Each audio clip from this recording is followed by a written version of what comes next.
निम्नलिखित में से कौन पराग को जीवाश्म के रूप में परिलक्षित करने में सहायक सिद्ध हुआ है? स्पोरोपोलिन जो है पराग को जीवाश्म के रूप में परिलक्षित करने का सहायक सिद्ध हुआ है।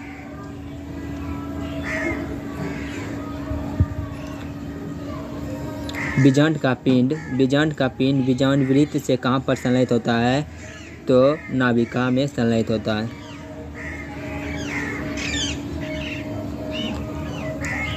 एक पादप के परागकोश से परागकणों के एक भिन्न पादप से वर्तिकाग्र पर स्थानांतरण के लिए कौन सा शब्द प्रयुक्त होता है, जिसमें परागन के दौरान वर्तिकाग्र पर आनुवंशिक रूप में भिन्न प्रकार के परागकण लाए जाते हैं?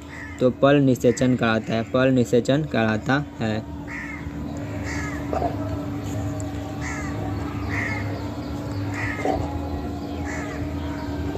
परिपक्व अवस्था में एक पालोपिक आवृत्तिबीजी भ्रूणकोश निम्नलिखित में कौन सा होता है? तो 8 केंद्रकीय और 7 कोशिकीय होता है। जलकुंभी और जरीरी में परागन किसके द्वारा होता है?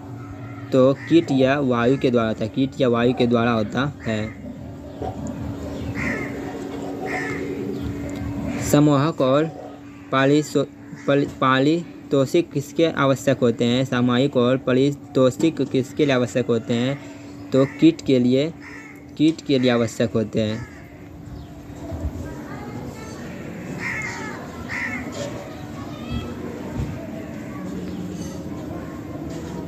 सहायक कोशिका में स्खलन हेतु स्खलित हुए नर युग्मकों का परिणाम क्या होता है? तो एक अंड के साथ संगलित होता है और दूसरा केंद्रक कोशिका केंद्रक के साथ संगलित होता है। ऑप्शन डी सही।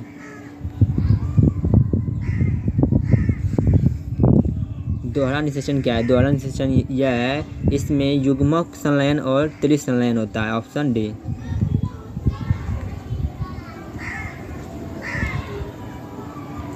निम्नलिखित में किसमें उसके जीवन काल में केवल एक बार पुष्पन होता है? बांस जो है इसमें केवल जीवन काल में सिर्फ एक बार ही पुष्प आते हैं।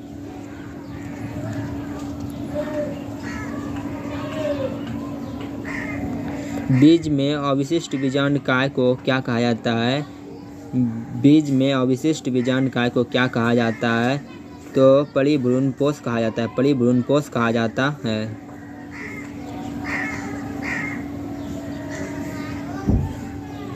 कुछ पौधों में मादा युग्मक बिना निषेचन के भ्रूण में परिवर्तित हो जाता है।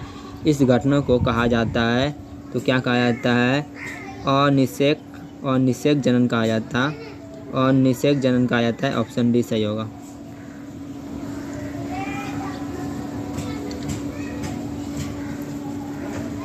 पादप का वह भाग कौन सा है जिसमें दो पीढ़ी, एक पीढ़ी दूसरे पीढ़ी के अंतर होता है? कौन होता है?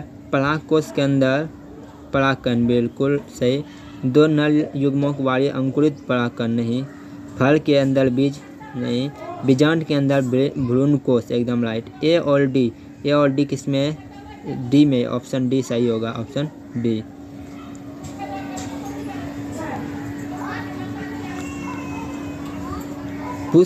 पुष्पी पादपों में निषेचन के पश्चात विकास के समय निम्नलिखित में कौन सा कथन गलत है? तो बीजांड भ्रूणकोश में विकसित होते हैं। ऑप्शन डी गलत है। पुष्प की खेती क्या कहलाती है? पुष्प की खेती फ्लोरिकल्चर कहलाती है।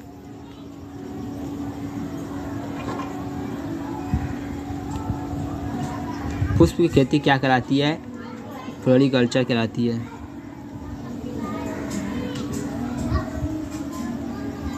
पुष्प में क्रमशः नर जनन व मादा जननांग होता है। नर जननांग पुंसक होता है और मादा जननांग जयांग होता है। ऑप्शन सी सही। परागकोश द्विपालित और 4 कोष्ठीय होते हैं, 4 कोष्ठ होते हैं।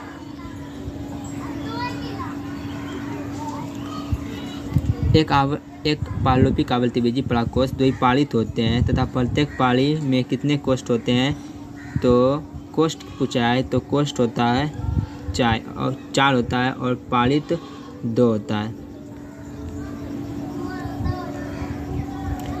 परागकोश संरचना है। परागकोश की जो संरचना होती है, परागकोश की क्या संरचना होती है?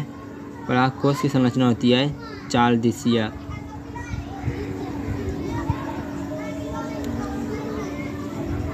परागपुटी का निर्माण किससे होता है? परागपुटी का निर्माण जो है गुरु बीजाणु ध्वनि के द्वारा होता है।